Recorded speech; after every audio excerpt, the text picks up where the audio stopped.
Welcome to the NASA iTech Innovation Speaker Series. The NASA iTech Initiative is an effort to identify innovative ideas through a call for proposals that address challenges in critical areas identified by NASA as having a potential impact on the future of space exploration. Our speaker today is Dr. José Morey, MD. Dr. Morey is a senior medical scientist with IBM Watson Research, where he helps direct the creation of novel artificial intelligence-based healthcare technologies and automated systems. Also, as an adjunct professor of radiology and biomedical imaging at the University of Virginia, Dr. Morey consults with companies and healthcare systems to help develop and train deep learning algorithms and neural networks to create intelligent systems. Please help me welcome Dr. José Morey.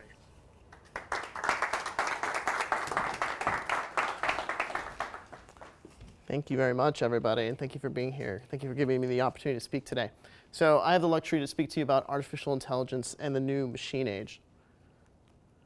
So essentially what we're going to go over today is we're going to evaluate some novel uses of AI in commercial industries, as well as possibly identify some areas that NASA could innovate using some of these AI applications.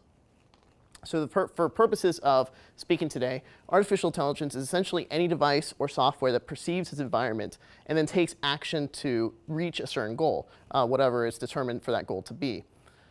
So the first area we'll look at is actually drug discovery or healthcare in general. So this is a very unique one that's been going on right now.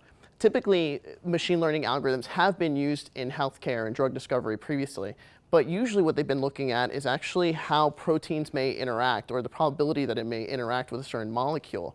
Things are really changing now, though. They've been going from that kind of old AI systems to new AI systems that actually look at entire clinical information, and that's the novelty of the new algorithms, is the fact that you can actually look at the panomics of a whole system. You can look at the microbiome, you could look at the genetics, you could look at all the clinical information for a particular patient population, and these new algorithms that these companies are using can actually help determine the probability that a drug may be successful or the probability that it will be a failure.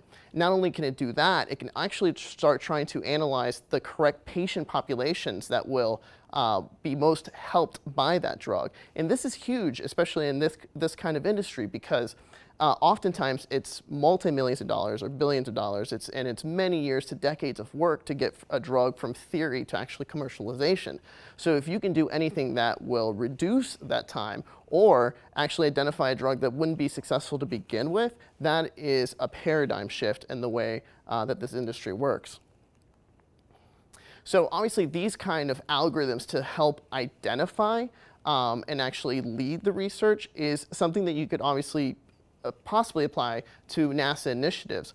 The way that the old hypothesis was you had a human and they decided, all right, well, this is a kind of, I think this might work, and let's try to explore this. The way that the algorithms are being used in healthcare and pharmaceutical industry right now is they're allowing the machine or the algorithm to decide what that hypothesis should be initially to try to find data points that perhaps we cannot really identify because we can't really see the whole network altogether. This could be applied to all sorts of biologic, life propulsion, climate.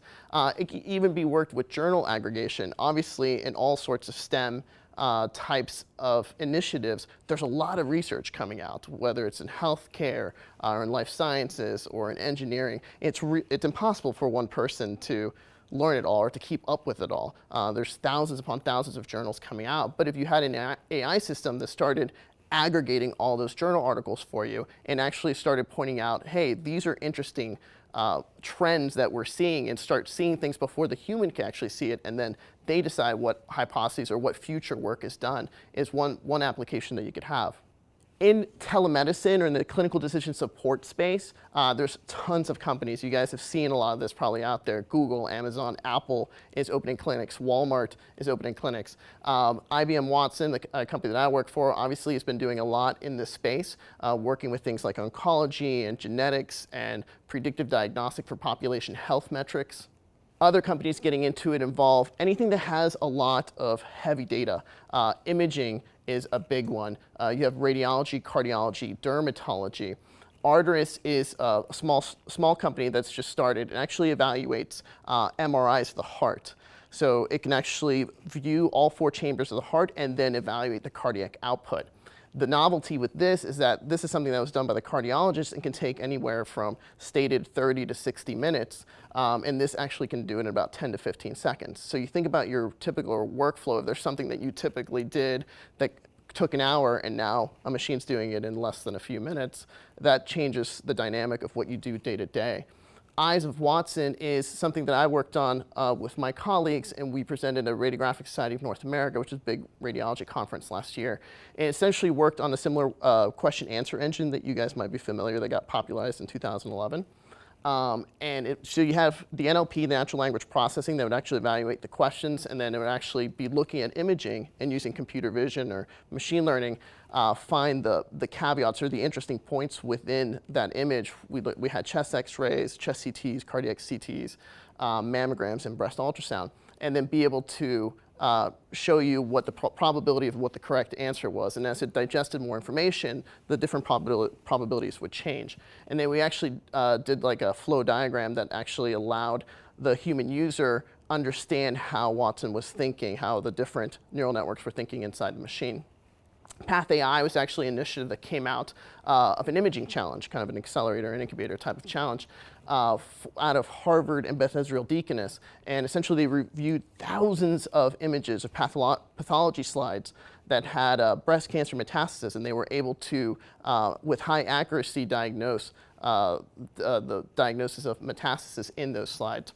But there's other ones. Google DeepMind had an article in Nature in which they worked, I believe, with folks out of UCSF or Stanford, where they actually created a teledermatology platform. They looked at over 130,000 teledermatology slides, and they had just as good an accuracy evaluating multiple diseases as 21 dermatologists that they had on the team. Suspect sepsis is a pre-diagnosis algorithm that was created. If anyone's ever had a friend or family that suffered with sepsis, it's a terrible disorder that often happens in post-traumatic or post-surgical events. Essentially, it's a local infection that eventually becomes systemic. We get about 750,000 to 1 million cases every year. The thing with sepsis is that there's a 30% mortality. So if you get diagnosed with sepsis, it's very difficult to recover. So what some researchers set out to do is actually evaluate if they can predict the onset of sepsis before it occurred. The way they set up the neural network was they took 90 high-risk patients that had a probability of developing sepsis, and they started monitoring their blood work and all sorts of vitals for the course of their stay. And then doing that, the neural network was able to accurately diagnose, predict that patient was going to get sepsis with about 84% accuracy 1 to 4 days before they were actually diagnosed with sepsis. And then they added in 22 normals to just give a comparison, and that accuracy went from 84 to about 95% in predicting that the disease was going to happen. Wearable health technology, I don't see anybody have a Fitbit or Apple Watch. No, nobody has. Oh, a couple people, yeah. If you don't have one, then obviously you know someone that's had one. And the funny thing about wearable technology, it's been around for a long time. I remember some of the first wearable tech that came out through, and that was VC funded, happened like back in the 90s. But back then in the 90s, you had to have dial-up, so it wasn't as user-friendly, right? You could get some information, but then you had to go plug in, you had to go through the noise of the dial-up, you had to check, AOL, you had to check your mail, you get on the chat board. So it wasn't really user-friendly. It's now that things are so much wireless and so easily available that it's been really taking off. And this is giving healthcare so much more data. And obviously, when you're making a machine learning algorithm, data is king. The Q is an interesting project, which is using machine learning. It's based on the Kiwi AI, that's the platform that it runs on, but it uses machine learning to make smoking cessation very patient-specific. So it will track you throughout your day, and it will help you set what the goals and the parameters you want to help you stop smoking, as opposed to kind of a one-stop shop with a patch or some other things. So it will help you and kind of tease you along, saying if it feels like you're about to take a smoke, it will say, hey, you can probably make another 20 minutes, or hey, you can probably make it another hour or so. So it helps you with that and targets specifically. The other interesting that they do is they actually turn into gamification. So if you're successful, you actually get Amazon credits so that you can kind of spend it later. Doc AI is kind of like having a doc in a box or a doc on your phone. Its machine learning algorithm actually uses a lot of different things. It starts out with actually taking a picture of your face, and it will make a bunch of predictions based on your face: ethnicity, race, BMI, mood, and then it asks you to input recent labs, anything else that you may have had from your doctor, and then we'll actually ask you to take pictures of your medications. If you take pictures of the medications, it will alert you when you're due for renewal of that medication if you have one, and it will automatically send it to your CVS or your pharmacy, and it will alert them and alert you that your order's already there for you to pick up. The other novel thing about this is that once it has all this information about you, the person that's using the app can actually ask questions. So it can say, do you think I'm on the right hypertensive medication? Or do you think my diabetes is controlled well enough? And it will respond. It will give you, based on your personalized medical output, what it thinks you should be doing. And then obviously you have to talk to your healthcare provider. So remote diagnosis, potential applications for these type of personalized healthcare and telemedicine applications, obviously huge for crew health. International Space Station, long space duration mission, the ability to be able to do remote diagnosis, the ability to do remote treatment or specific crew health monitoring as opposed to just generic crew health monitoring are some of the potential applications that you can use, especially when obviously you take some sort of medical officer on a deep space mission, but what if it's the medical officer that's down? Or what if there's some sort of subspecialty care that's required? There's that lapse in communication that could potentially cost lives and be catastrophic to a crew mission. So these kind of healthcare AI applications could have huge potential impacts on these kind of space duration missions. A little bit more on healthcare, but this is really more with mental health, which it came up in our tour, and obviously it's something that I know NASA's been looking at for a long time, is the kind of mental toughness that you need for these long duration missions. Something that I think is Clay said on the tour was four for 1,000 days. So that's the missions are going to be 1,000 days. He kept repeating that over and over again. He said, I'm going to sleep or going to dream about it tonight. So mental health is a huge thing. Like, how do you make sure? How do you make sure people are doing okay? I mean, you can do it as engineers. You're doing as much as you can to make sure that the shuttle itself and the equipment doesn't crack. Well, what do you do to make sure that the people don't crack? These kind of mental health applications are using AI as a mental therapist are coming into the sphere now and disrupting the medical healthcare space. One of the ones here is called Wobot. It's on Twitter right now. A lot of things going on with Wobot. They actually have some peer-reviewed journals out. They actually did a study with some college kids. They had about 70 of them. And then they randomized them into using Wobot and not using Wobot. And then the college students self-selected or self-reported that the ones that used Wobot felt less anxious and felt therapeutic effects from it. So the problem that they're trying to solve here on Earth is obviously it's time-consuming and costly to see a mental health provider, so they're trying to give you a mental health provider in your pocket. It's the underlying pinnings or the medical understanding is based on the cognitive behavioral therapy of talk therapy. And so talk therapy is actually really algorithmic and really suitable for some type of text app like this. Because talk therapy, what it tries to make you do is, so you had a tough day, you had a rough experience. It tries to get you to discuss that experience and make you look objectively at it. So it's set up perfectly for this. And actually DARPA did a similar study trying to create something like this. They called it Ellie. Never commercialized, completely research-oriented. And so what Ellie did, and this one was interesting, so Ellie took 239 patients, or 239 people, randomized them into two different groups, and then it told half the group that they're doing this text app, and half the group they told them, all right, you're going to be talking to a robot, completely a robot. The other group, they said, you're going to be talking to a human. That was a lie. They were completely randomized into a fully autonomous robot or a semi-autonomous robot. So there was a human, a little bit interaction, but they both had really essentially just machine learning algorithms that were talking to them about their problems and about who they were and what they were facing and things of that nature. The thing that came out of that was the people that thought they were dealing with a fully autonomous system were way more open, and they would be willing to talk to them about their personal lives and give them deep, dark secrets. The ones that thought they were talking to humans were super reserved, so they wouldn't talk to people, they wouldn't open up. So the interesting research that came out of that was that two things. Number one, talk therapy, perhaps you don't even need talk, you can just text, and people are more honest with text. And the other interesting thing was, well, perhaps people are way more honest when they think a human's not going to judge them.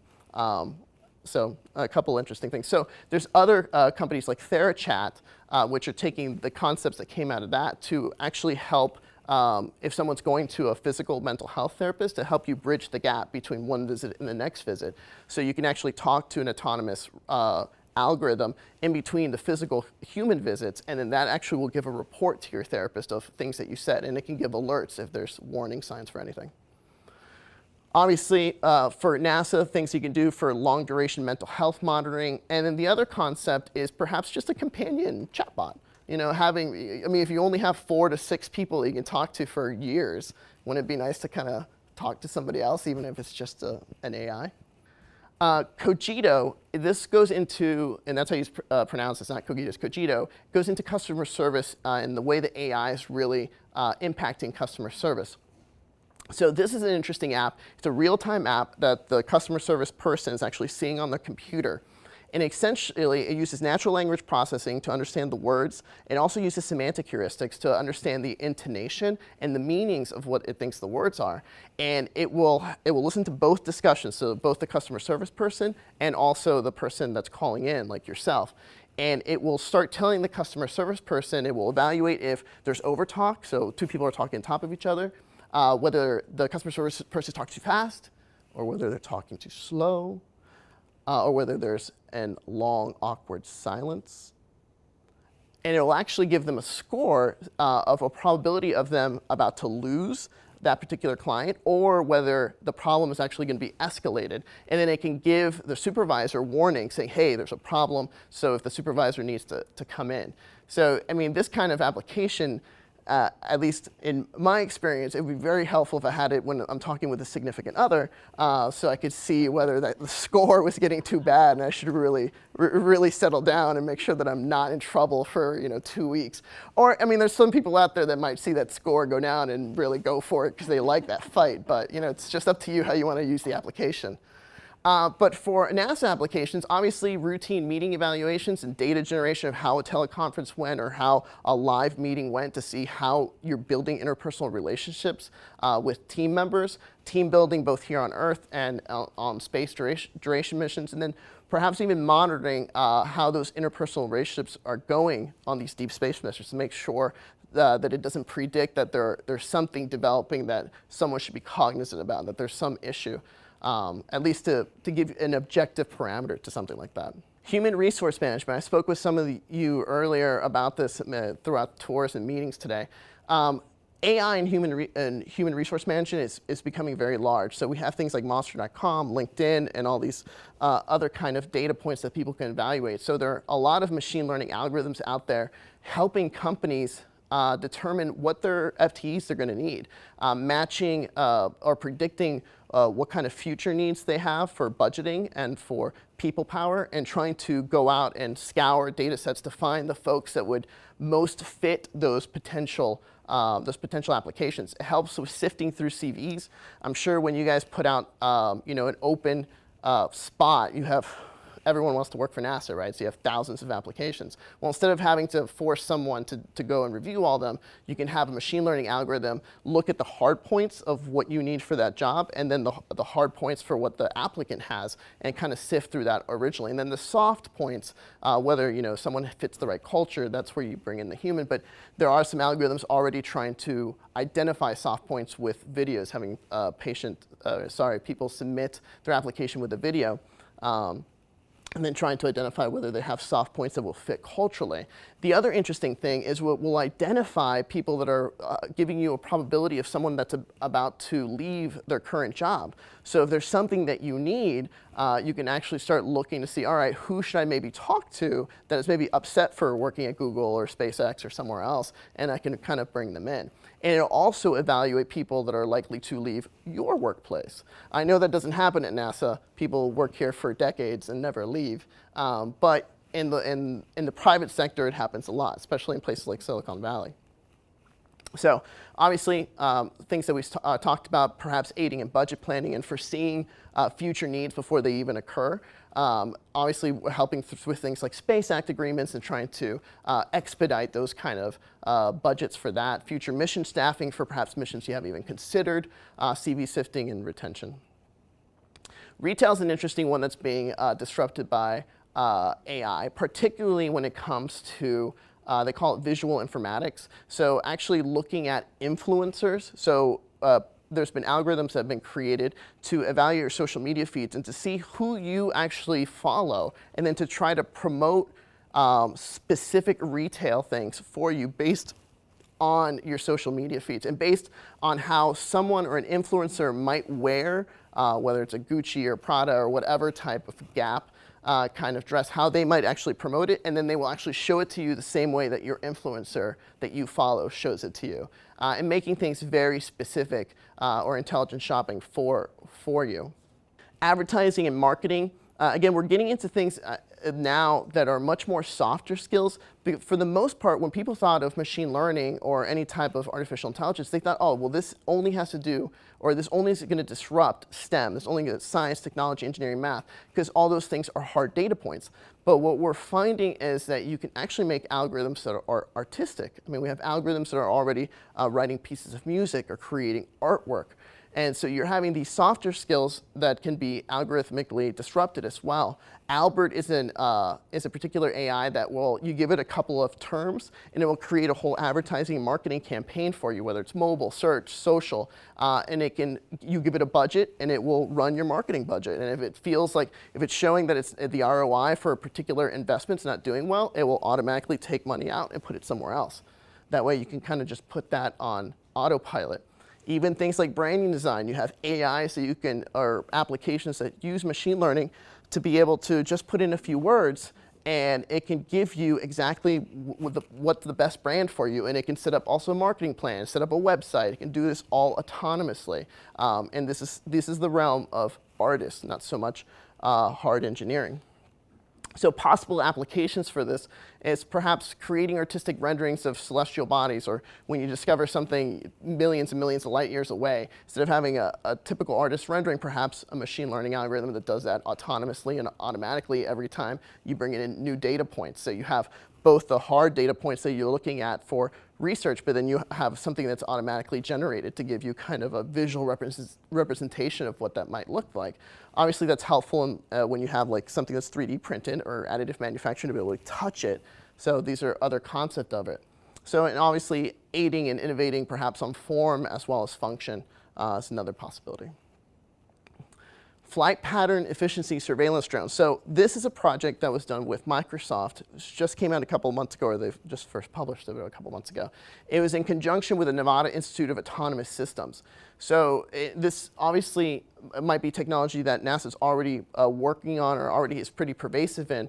But the interesting thing that Microsoft did, one of the researchers that was on there, was that they were making it fully autonomous, so it only uses thermals to stay aloft. And the theory is to stay aloft indefinitely, just by the use of thermals and having machine learning evaluate where those thermals are to be able to course correct and stay without having the use of energy for motorization or having a pilot actually direct where they go.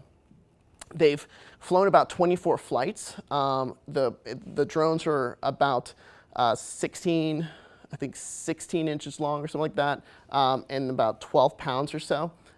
They have about 3 different drones that they've created and that they've already flown. Obviously, autonomous research drones for any sort of aquatic or aerial aerospace. I know there's some autonomy that's already been done with drone technology in NASA, but then possibly autonomous robots for ISS support and beyond. Autonomous robots that can do things and help with the crew.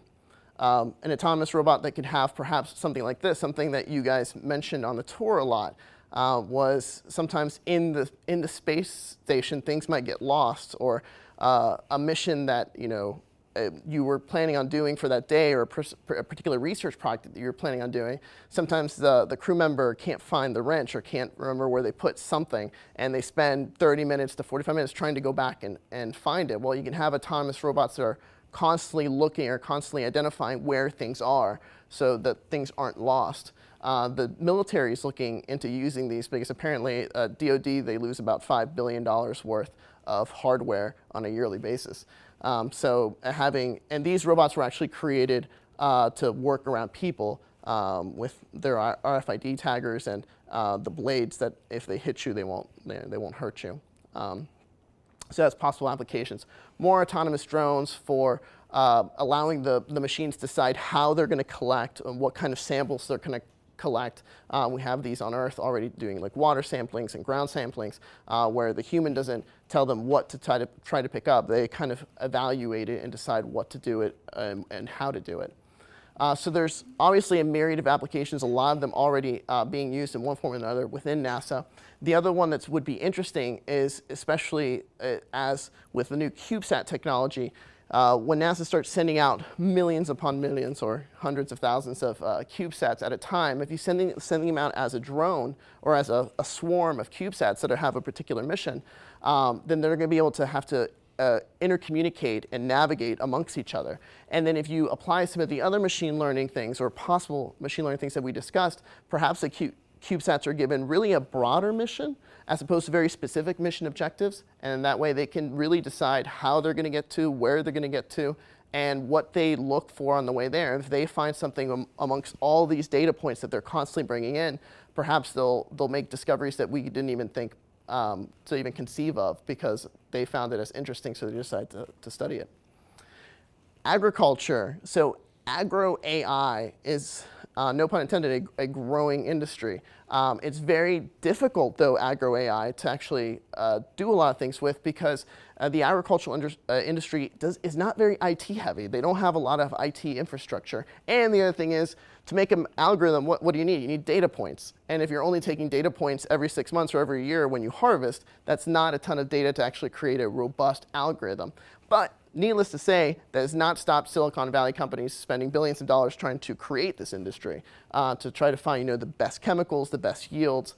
The applications, though, I think within NASA are really ideal because when you're trying to colonize or another planet or grow things in outside the Earth environment, you actually have the infrastructure to take hundreds of data points, and I'm sure this is already being done, to be able to create these types of machine learning algorithms to help you grow things specifically or to even evaluate what will grow. And perhaps if we find flora on other planets, identify similarities of what that flora might be like to Earth flora and trying to evaluate how it might grow and the best environments to make it grow.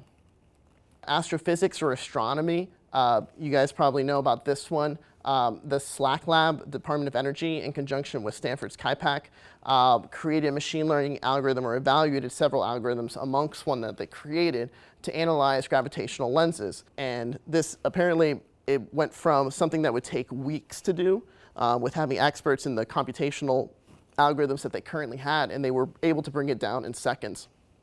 They used Hubble telescope imagery to train it. They showed it millions of images from Hubble in one day, and then the next day it was good to go and did just as good and did it in seconds as opposed to weeks.